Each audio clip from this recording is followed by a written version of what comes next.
I had always loved going to the library. The musty smell of old books, the serene silence that enveloped the room, and the endless rows of shelves filled with knowledge waiting to be discovered. It was my sanctuary. So, when I had an important exam coming up, I knew exactly where I needed to go to focus and study. As I entered the library, I could feel the tension in my muscles easing away.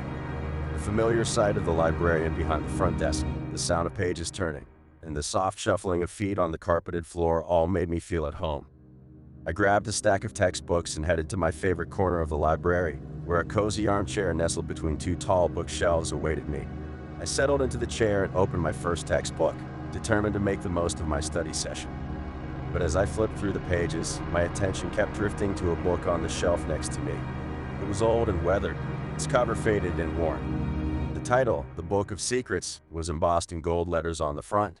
Curiosity got the better of me, and I reached out to pull the book from the shelf. As I opened it, the musty smell of ancient paper wafted up to my nose. The pages were yellowed with age, and the ink was faded in some places, but the words were clear and legible. I started to read, and as I did, a chill ran down my spine. The words on the page seemed to know everything about me. My deepest fears, my greatest desires, my darkest secrets. It was as if the book was reading my mind, pulling information from the depths of my subconscious and laying it bare on the page in front of me. I tried to shake off the feeling of unease that crept over me, but I couldn't tear my eyes away from the words on the page. They seemed to dance before me, taunting me, daring me to keep reading. As I turned the page, the words shifted and changed, forming new sentences that sent a shiver down my spine. They spoke of things that hadn't yet happened, of events that were yet to come.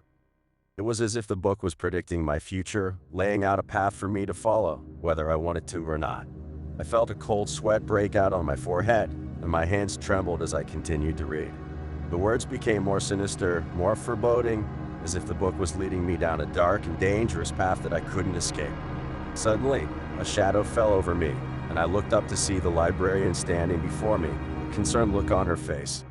She gently took the book from my hands and closed it, her voice soft and soothing as she reassured me that everything would be okay. I left the library that day with a sense of unease weighing on my shoulders. The words of the book still echoed in my mind, a haunting reminder of the power it held over me. I couldn't shake the feeling that I had stumbled upon something dark and forbidden, something that should never have been discovered.